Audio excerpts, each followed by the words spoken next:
to I24 News Sports Daily Magazine with all the latest scores and stories from around the world. Rugby, tennis, basketball and athletics, all that and more coming up. But we begin with football and with the second match day in France. Champions Paris Saint-Germain were unable to win their first match last week. That was away from home. Now they return to the Parc des Princes. Zlatan Ibrahimovic scored twice last week to save PSG from defeat. He led the team as the captain instead of injured Thiago Silva, but the replacing captain was also injured early on and had to leave the pitch. Even without their two leaders, PSG looked far better than Bastia. On 26 minutes, it finally paid off. The ball crosses in from the right and Lucas sends the volley in. Maybe after football, he can join the world of gymnastics. Edison Cavani is sometimes overshadowed by Zlatan in Paris, but the striker from Uruguay also knows a trick or two. Look at this beautiful effort to put PSG 2 up. The team from Corsica never really challenged the champions. Laurent Blanc still has some work to do, but he can be happy with the way his team looked without their two defensive and offensive leaders. 2-0 was the final score. The biggest story coming out of this game was not the win and not even Zlatan's injury, but the header in the tunnel. At the end of the match, Bastia's Brandao waited for Thiago Motta at the players' tunnel, headed him in the face and broke his nose. According to reports, there's bad blood between the two for a very long time. People in France are now calling to hand Brandao, who has a long list of violations, a very harsh punishment. Some even call for a ban for life. Back to football and in other results from the French League, Evian's poor opening continues. This time they lost 6-2 in Rennes. Lyon lost 2-1 in Toulouse, and in Friday's match, 2011 champions Lille beat Caen 1-0 away thanks to a penalty. Now to England, and the expectations were huge ahead of Louis van Gaal's first official match in charge at Manchester United, especially after the disappointing previous season. But at least for now, the disappointment continues. United lost at home to Swansea 2-1. The manager surely was hoping for something else. It's, of course, very disappointing. For the players, for the fans, for me, for my staff. But that you know. It's, when you have preparation time and you win everything and your first match you lose, yeah. It cannot be worse, I believe. And also in the process, it is not good, because we have built up a lot of confidence and then it shall be smashed down because of this result. So, but we have to know that it is only one game of many games.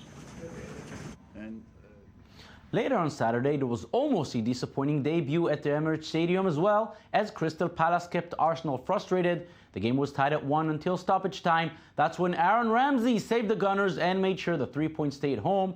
Manager Arsene Wenger is obviously relieved, but he also knows there's not a lot of time, as the next challenge is just around the corner. But we kept going, and in the end, it was enough to win the game, to win the 3 points. You could see for the first game of the season that nobody won at home. We are the only team who has won at home. So that shows you that it's difficult for everybody on the first day of the season. We got the 3 points we wanted. Let's focus now on Besiktas. In other results, Tottenham beat West Ham 1-0 in Upton Park in a London derby. Hull City beat QPR 1-0, and Everton only managed a 2-2 draw in Leicester. Next to begin are the Bundesliga in Germany and La Liga in Spain, but for one player there's still some time off the pitch. Luis Suarez was hoping his ban would be cut in half and he would be able to play in Barcelona's opener next weekend, but his appeal was denied, meaning he will have to wait another 2 months before returning to action. Suarez was banned for 4 months due to the famous biting incident in the World Cup. He's now set to return just in time for the Clásico against Real Madrid. Until then, he has plenty of time to contemplate about what he has done wrong. It's difficult because the last few weeks is a difficult moment for me, but I mistake for that. I apologize and I try to forget everything. And I think my focus now is for the future, for the help the team and for For the stay here then and a long time is nice for me. The Italian league will be the last of the big leagues to return to action. It will only happen at the end of the month, which means the Serie A teams still have time for preparations. One of them is, of course, Juventus. The Italian champions took part in the inaugural match of the new National Stadium of Singapore. A local team of all-star players were made up to face the Italian visitors, but they were no real match for the Bianconeri. Andrea Pirlo scored 2 quick goals, one from a free kick after he spotted a gap in the wall. The other came from a penalty. The third goal came from a beautiful play by Paul Pogba in the second half, and there was still time for 2 more. One beautiful volley from Giovanico and the other from Asamoah. Following the game, Juventus traveled to Sydney for an emotional match against an Australian All-Star team. Emotional because one of those All-Stars is Alessandro Del Piero, who played the last 2 seasons in Sydney, but will always be one of the biggest symbols of the club from Turin.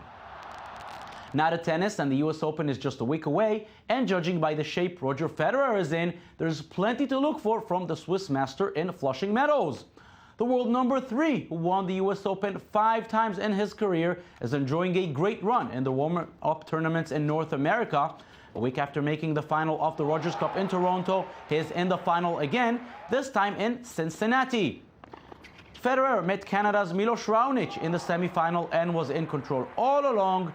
He won in straight sets, 6-2 and 6-3, and he's obviously very happy with his performance. Yeah, absolutely. I think I'm really able to pick it up now. Round by round, I'm playing better. It's what I like to see for myself, not like starting strong and then getting weaker as the week goes on. So I'm very pleased how I played out here tonight against Milos, and I hope I got something left for the finals tomorrow. Now to the women's course, and last week in Montreal, Serena Williams was stopped in the semi-final by her older sister Venus. This time she wanted to make sure she goes at least 1 step higher. It wasn't an easy task as she was facing Caroline Wozniacki.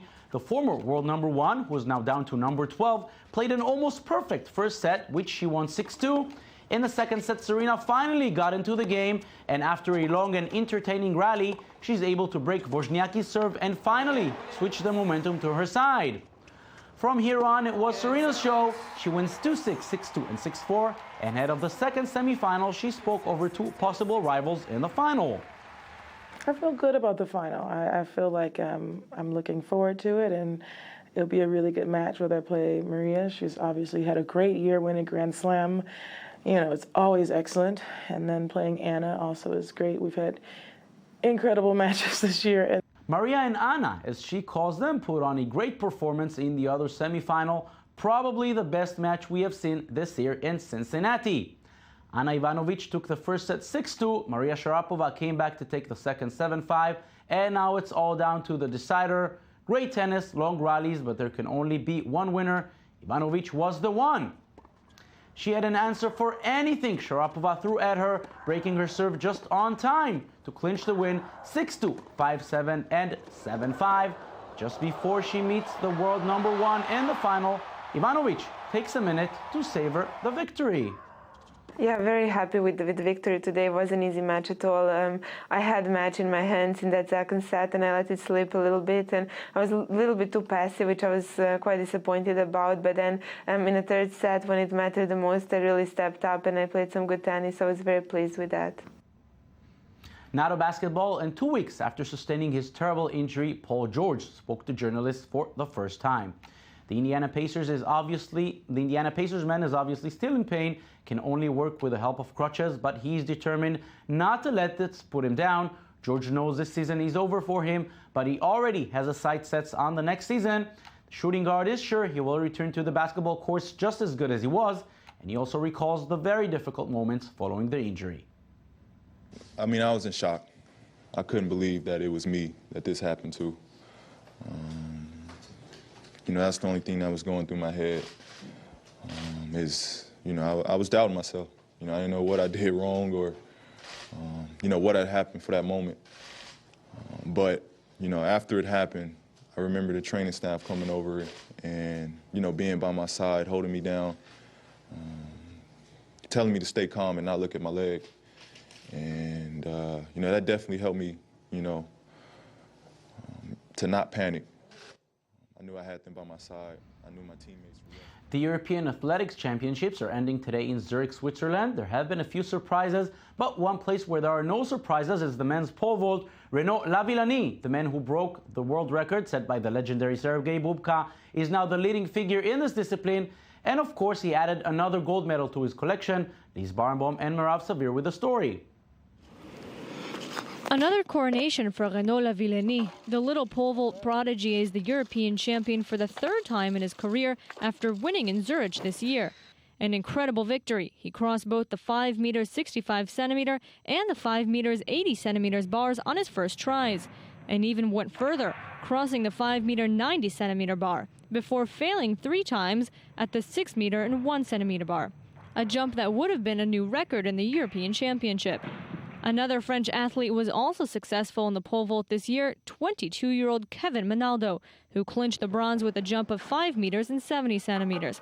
But the competition was too easy for Lavillenie, who remains on top of the world of pole vaulting. I cannot really take in scale what had happened, but if only by all the messages I've had, by all that is happening around, I'm starting to realize.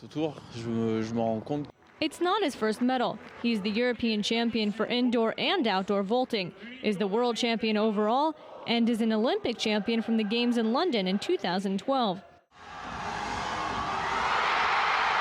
At 27 years old, nothing seems to stop the new world record holder, who replaced Ukrainian legend Sergei Bubka. He's very good athlete, very good pole vaulter. And results, what he shows really impressive and great. And I think you have a very great pole vaulter. Lavillenie even entered the Guinness Book of World Records with a jump of 6 meters and 16 centimeters. It was the book that I was flipping as a kid. And to see that now I'll be part of this book is so prestigious. The process may be daunting, but the vaulter is humbled by his role model, Bubka. Sergei was someone who inspired me a lot because he had a very successful technique. He also had great charisma and results that speak for themselves. Today, Lavillenie is the ultra favorite in the sport. Yet this small man, who stands at just 1 meter 77 centimeters and 69 kilos, owes his success to his determination only. He's the son and grandson of pole vaulters, and he began to train at the age of 4. At the time, he even installed the jumper in his parents' garden. Everyone, even his former coach, speaks of him with admiration. Ses qualités, c'est d'être un très bon sauteur, He always jumps to the same perch. He knows his equipment very well. And his defects are, I do not know. There's room for improvement, but he does not really have defects. He lacks physical power, but makes up for this deficit by exceptional speed and endurance. And today, the athlete is focused on his next challenge, the 2016 Olympics in Rio. The long-term idea is to go for a second gold in Rio, and that's a big challenge. 2014 is a good year for the French team so far, with 18 medals, including 7 golds. The Blues equal their record from Barcelona in 2010. So for some athletes, the past few days were about competing. For others, it was about fun. Usain Bolt took some time off to enjoy his stay in Rio de Janeiro, and the day before the event, where competitors will try to break the 100-meter world record on a specially built track, Bolt decided to have some fun. He raced side by side along with kids, joined in a group of badminton players who danced along the game, and then proved his fuchi volley expertise. Looks like a day of fun in Rio. The 2014 Rugby Championship, formerly known as the Tri-Nations, began this weekend. It is no longer called the Tri-Nations since a 4th team joined in 2012. Argentina are now an integral part of the competition, and for their first match this time, the Pumas traveled to Pretoria to tackle South Africa's Springboks. The home team opened the score with an early try to the delight of their fans. Argentina only managed to score 2 penalties, not enough to challenge the South Africans. The Springboks win 13-6. The other match featured the biggest rivalry in the world of rugby, the All Blacks against the Wallabies. The traditional Maori haka is meant to intimidate the enemy, but it's not so easy to scare the Australians when they're backed by 70,000 fans in Sydney. New Zealand are the world champions. They also won the Rugby Championship last year, and they scored the first penalty. but the Aussies bounced back. No tries in this match, only 4 penalties for each side. The match ends in a 12-all draw, and there is a lot to look for when these teams meet again next weekend in Auckland, New Zealand. And that's it for this edition. Don't forget you can watch us anytime on our website at i24news.tv. We're also on Facebook and on Twitter. Thank you for watching and have a beautiful day.